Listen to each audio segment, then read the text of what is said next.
Saldico, kaya niya po magpalabas ng as much as 50 billion pesos na mga pondo na siya ang kukumpas at doon chargeable po sa mga unprogrammed appropriations o sa realigned budget, sa realigned items. Ibig sabihin po, binigyan ng napakalaking otoridad si Saldico nila Marcos at Romualdez para maging chief executioner, no, maging punong matadero para katayin ang mga pundo at budget. At ngayon nga sila din ang nagpatakas kay Saldico at ito ay pinayagan nila magtago at mamuhay bilang hari at turista doon sa bansang Banyaga sapagkat hindi rin po kinakansila ang kanyang pasaporte. Malinaw na ito ay isang grand conspiracy.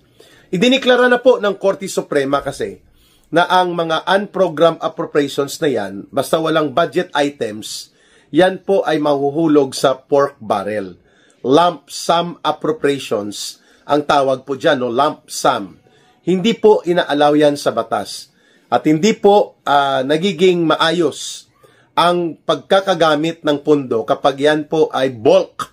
Ibig sabihin po, bultuhan, walang items, parang naging discretionary sa punto de vista ng mga naghahawak nito, like kung mayroon pong 470 billion pesos na unprogrammed appropriation, magiging discretionary to the powers of the president na magkaroon siya ng desisyon kung saan niya gagamitin.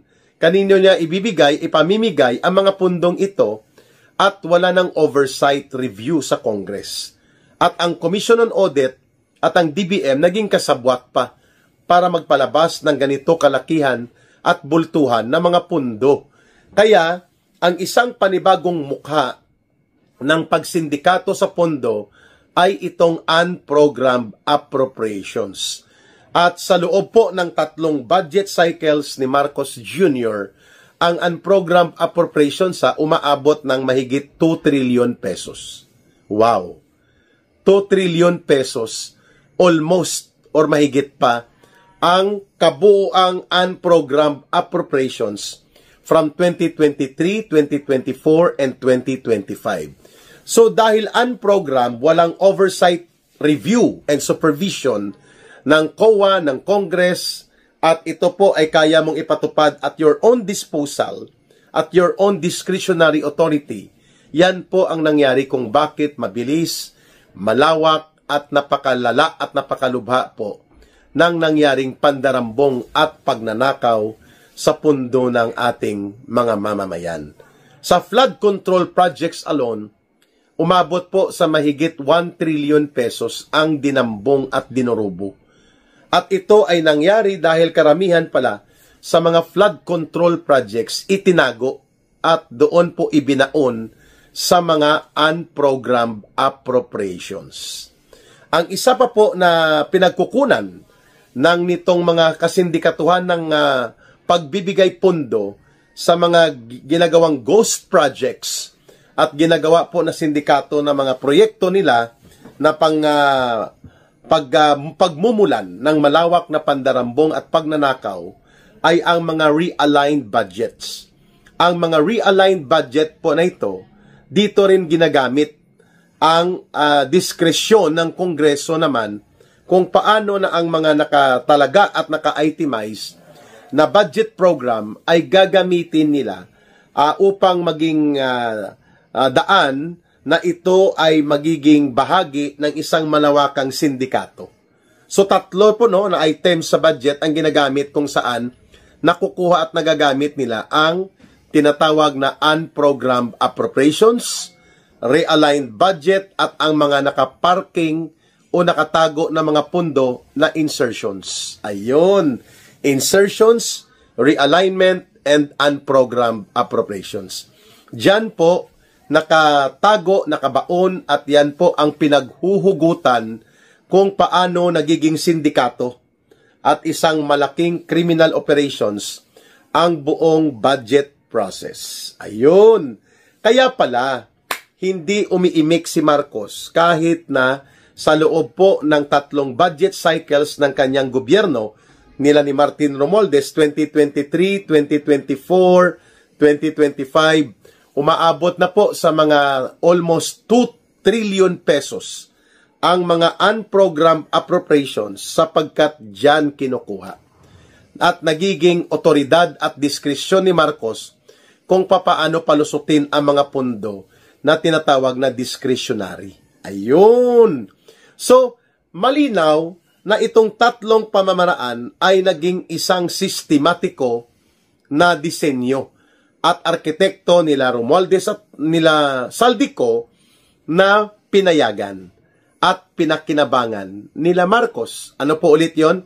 Unprogrammed appropriations, realigned budget or realigned items, and budget insertions. Lahat ng ito ay nagiging mabilis at madali po ang pagnanakaw sapagkat naiikutan nila ang mga probisyon ng batas. Kapag realigned budget po at nag-approve ang presidente, good as item na siya. Ibig sabihin po, kahit wala sa National Expenditures Program, pero nakapasok po siya doon sa realigned budget o sa insertions at pinalusot at pinirmahan ng presidente bilang bahagi ng General Appropriations Act, pwede na po magpalabas ng pondo. Ganon din po yan sa tinatawag nating unprogrammed appropriations. Ang kaibahan lang po sa budget insertion at dito sa realigned budget o realigned items, may pondo na nakatalaga na. Sa unprogrammed appropriations, kukuhanan mo pa ng pondo. Pupunduhan siya. At ang makakapagpapalabas po niyan, pag unprogrammed appropriations ang project, is only the president. Ang presidente lang po ang pwedeng magpalabas ng unprogrammed appropriations na yan. Kung kaya, out of the 4,000 plus, no, mahigit 4,000 na mga flood control projects at mahigit 1,000 na mga infrastructure projects in 2023 and 2024 ay nakacharge lahat sa unprogrammed appropriations yun. At ang nagpalabas ng pundo by approval, si Marcos. At ang nagmamaniobra paano ikamada, paano gamitin ang mga pundong ito at maipapalusot ay ang DBM. At kasabwat po pati ang Department of Budget and Management. Ito pala ang dahilan kung bakit tuloy-tuloy ang pagnanakaw. Tuloy-tuloy ay ang pagdarambong. Tuloy-tuloy at walang pigil na nagaganap po ang ganitong kalakaran sa bahagi po ng gobyerno ni Marcos sapagkat all along itong tatlong component ng budgets, itong tatlong component sa budget cycles ay nangyari po na kinonsinti at inaprubahan ni Marcos. Ano po yun? Unprogrammed appropriations. Diyan nakabaon at nakatago ang maraming infra projects, lalo na mga flood control projects. Number 2, realigned items sa budget at pinayagan rin ni Marcos. At ang pangatlo, mga insertions. Ito po yung itinatago sa loob ng mga agencies of government na tinatawag na nakaparking o nakaparada o minsan ay ginagamit na pangsagasa. Okay? So, hindi po tayo magtataka, mga kababayan, na ganito ang uri ng gobyerno ni Marcos sapagkat sanay po sila sa mga kalakaran at mga operations na pangsindikato. Ibig sabihin po, sinindikato mismo nila Marcos at Romualdez ang ating budget cycle. Pero lahat ng ito, mga kababayan, ay hindi magiging bahagi ng isang totoo at aktual na pagpapalabas ng pondo dahil bago maglabas ng pondo, ang gobyerno kailangan mayroong budget law o yung General Appropriations Act, GAA. Kaya po ang mga budget, tinatawag yan na GAA, General Appropriations Act. Matapos po ang hilutan at mga arigluhan sa Kongreso, sa House of Representatives o kaya sa Senado, ay magkakaroon po ng General Appropriations Act. At kung matatandaan po ninyo, ang 2025 budget, the most notorious and the most scandalous budget na nangyari, ito po ay dapat pinirmahan ni Marcos para maging General Appropriations Act noong December 20, 2024 para mag-take effect kaagad January. Pero, pinirmahan ni Marcos December 30. 10 araw pa.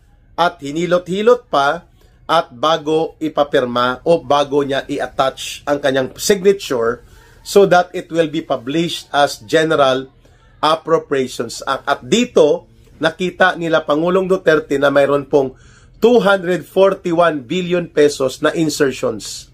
At mayroon itong mga 400 billion pesos na unprogrammed items. Kita nyo? In that budget alone, mga 650 billion pesos po ang magiging source ng sindikato na gagamitin para sa mga ghost projects nila, sa mga substandard projects, at pati po sa kanilang mga corrupt and plunderous operations. Ang arkitekto niyan, si Romualdez at sila Saldico. At kasabwat po ang mga small committee, ito ang Gang of 6+4 ni Martin Romualdez. Subalit ang nagbibigay ng pagpirma para ito ay ma-operationalize, walang iba kundi si Marcos mismo, mga kababayan. Kaya, tayo po ay nananawagan sa taong bayan. Nabantayan pa rin po natin ang budget cycle sapagkat it was alleged last week na mayroon pong 220 billion pesos na unprogrammed items, subalit sa our unprogrammed appropriations, subalit sinabi po ni Congressman o ni Speaker Budjiddi, mga 80 billion pesos lang daw ang unprogrammed appropriations. Well, be it 80 billion or be it 220 billion pesos, unprogrammed appropriations are very prone and vulnerable. Ito po ay napakalaki ang posibilidad na pwede po itong durubuhin, pwede po itong dambungin at nakawin. At yan nga po ang nangyari in the last budget cycle po natin.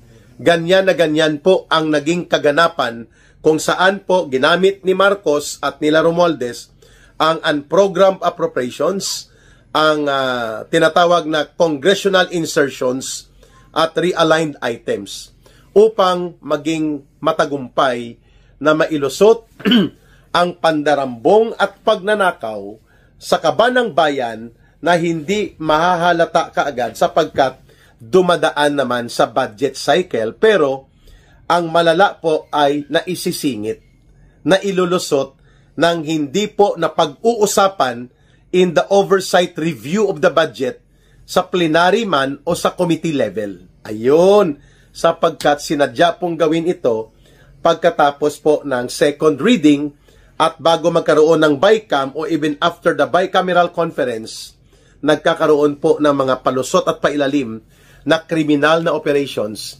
na tinatawag po na budget insertions, realignment, and unprogrammed appropriations. Na kung saan, kung susumahin po natin ang picture o ang kabuang larawan ng pagkaka-describe sa budget na ito na nangyari sa ilalim ni Marcos, ito po ay notoriously and criminally scandalous to become very prone and vulnerable for the execution of plunder and massive corruption. Wow!